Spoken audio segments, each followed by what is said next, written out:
What's up, everyone? Dkrack here, about to react to another video for you guys. And this is a video by the channel called Corpse Husband. It says 4 true scary hospital horror stories, real creepy hospital encounters, scary true story time. Now, Corpse Husband is kind of like Mr. Nightmare in a way. Kind of has the same feel, just kind of scary videos, and they kind of just talk about it and stuff like that. So I thought we'd check this out. I've seen a few things in the comments here and there wanting me to check out Corpse Husband. So yeah, I'll have a link to original video down below as well, so you can go check out some of their other videos. But let's go ahead and check this out, guys. A while ago, I got a job at a small hospital just out of town. I was so excited as it was my first job I'd been offered since my schooling. It was just casual work, but I was still ecstatic at the chance to work there as the money was great and it was the place that I did my practicum at. Most of the time I would do 12-hour shifts, 7 a.m. to 7 p.m. Sometimes I would be given the 3 to 11 p.m. shifts. I didn't really care for those much.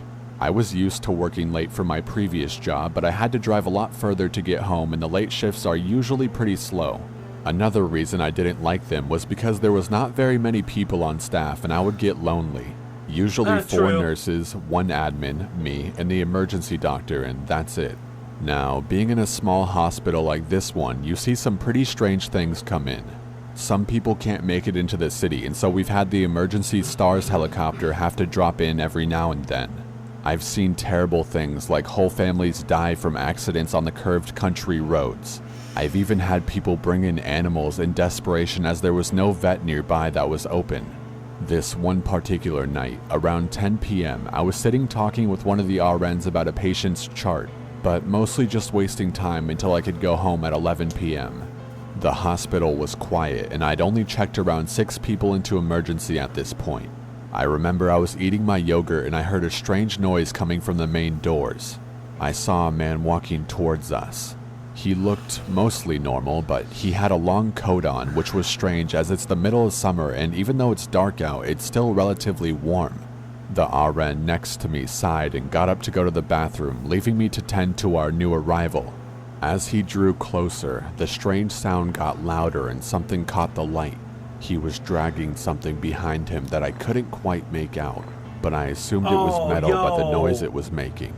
It sent a shiver up my spine. He stopped at the desk and I could see his eyes were wide and his pupils were big. His face was pale and he looked like he hadn't slept in a while. I'd seen this look many times and immediately associated it with someone who was high on something. He leaned on the desk and ran his fingers through his hair, pulling at it and grinding his teeth. When people like this come in, they're usually looking for drugs. Most of the time they'll complain about a migraine or fibromyalgia, anything we can't prove the contrary of. I processed him as usual and noticed he was getting more and more irritable as time passed. Eventually, when I finished and pointed him towards the waiting area, he asked how long it would be. Knowing that the on-call doc had gone on a quick break, I estimated half an hour. That's when his whole demeanor changed. The anger on his face was obvious as he stormed over to the waiting area, which is a room in between emergency and the front desk area with doors.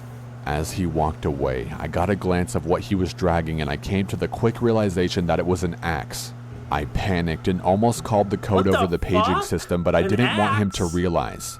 I promptly called the police on my cell phone and ran down the hall to signal to the nurses that we had an issue. The police would have to come from 2 towns over, which takes on average 20 minutes. Of course, as we are all small girls, we didn't want to go near him. He was tall and muscular. Even all combined, we probably wouldn't stand a chance. I calmly walked back to the front desk and paged the doctor, asking him to call me. I waited and waited, but never got a response.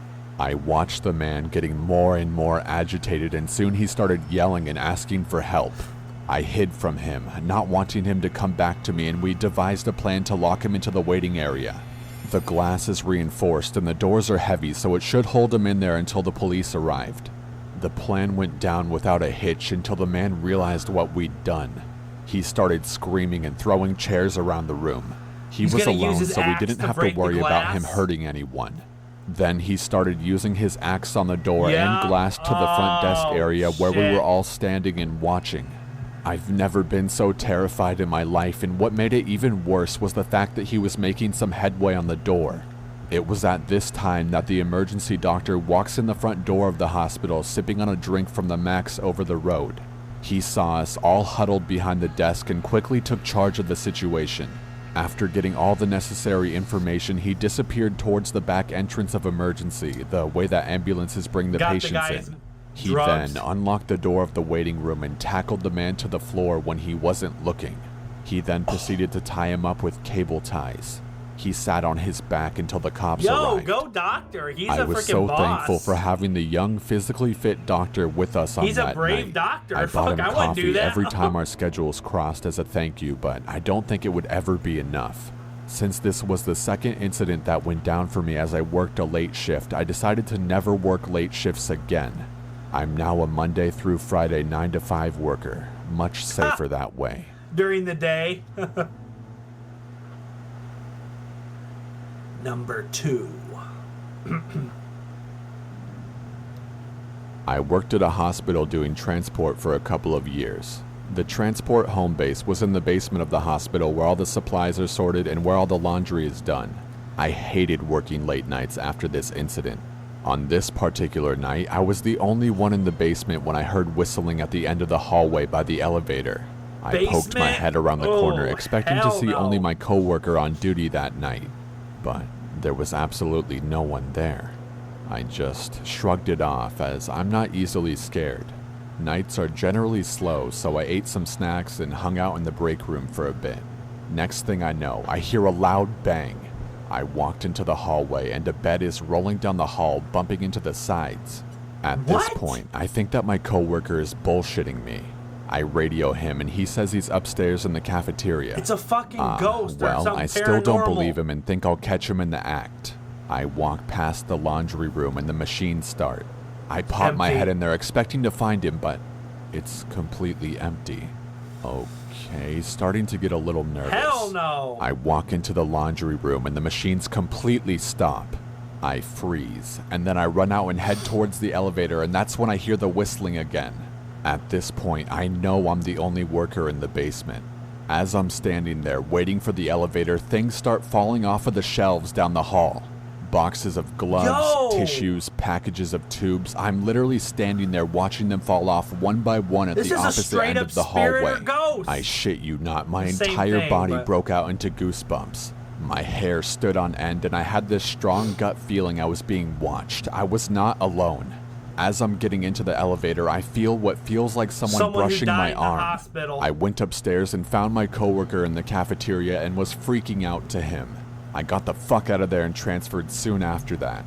The creepy thing to add to it is that I usually whistle mindlessly to myself at work. It was almost as if the spirit was mimicking me. Creepiest feeling ever. The spirit was mocking him? Like, that'd be creepy as hell. Oh, hell no. Around this time last year, I was at the hospital. I had cartilage from my knee grafted to my ankle, so I had a knee the size of a football and my ankle was broken and bolted back together. The hospital was occupied to the last bed, so I shared a room with 2 elder men in the urology ward instead of the surgery ward. There was only one night nurse for up to 20 rooms, so she barely checked on us more than once a night. It was my second of 7 nights. Usually, nurse I'm a for very 20 light rooms? sleeper, but I was drugged up to no end with Doesn't seem like painkillers, so I much. slept like a rock. At around 3 a.m., I woke to a light hitting my face. I thought it was the night nurse coming to empty the catheter bag off of one of the other men, as it is the urology ward after all. I turn my head to look over, but there's no one in our room. I'm still half asleep, dizzy, and can't quite focus, but I can see a shadow on the wall coming from the room's doorway. I turn my head it's another again, and there's spirit. someone standing in the doorway. It takes me another minute to focus, but then there he is. An old man who is skinny as fuck and slightly rocking back and forth. He notices me, stares at me, does the old finger on the lips as he takes a step back and slowly closes the door.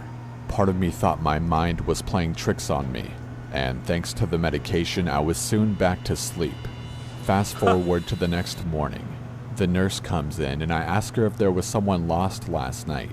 She tells me there was this old guy straight out of surgery that had a paradox reaction to a drug. He woke up thinking he was in jail.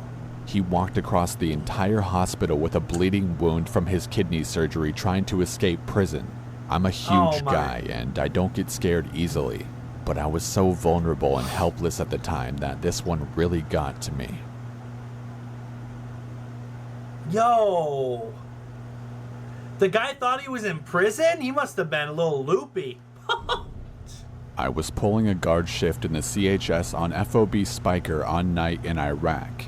There hadn't been any action for the whole previous week, so the staff was all racked out. I was walking the halls and everything was supposed to be off or on standby. I walked past one room that they used for locals who were victims of trauma. The lights were on, so I toggled the switch down to turn them off. I started walking down the hall again and I saw the lights come back on out of the corner of my eye. This is when I went into alert mode. My safety was off and I was at low ready. I cleared the corner and I looked into the room. Nothing. I put the switch back in the down position again and went to call it up on the ICOM. The radio was on the fritz, so I began walking back to the CQ desk to report it in person. Then the lights turned back on again. At this point, I'm a little on edge. I can't radio in for help, there's nobody on this side of the compound that would hear me yell, and the light switch position keeps changing when the light goes back on. Keep in mind that I'm on a forward operating base in a combat zone. I don't know what I was expecting when I went to clear the corner and look into the room again, but I saw nothing but an empty room, a gurney, a heart monitor, and a crash cart. I couldn't tell you to this day why I said what I did, but I was worried that if I didn't, the lights would keep switching back on. I said, "If you're scared of the dark, I'll leave the light on for you." I finished my shift and left the light on. I left a note with the desk that one of the surgeons had asked me to always leave that light on just in case they had an emergency come in. For the remainder of my shifts, that light had always remained on. Yo!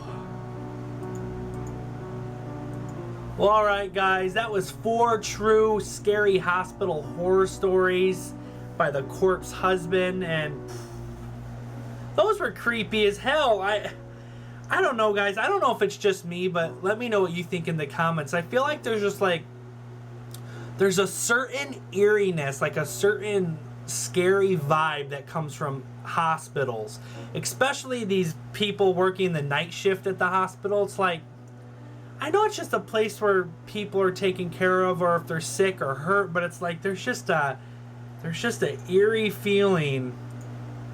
There's just an eerie feeling about hospitals that you just can't quite put your finger on. So I'm not sure if it's just because, probably thousands of people over the years have died in hospitals. People die in hospitals every day.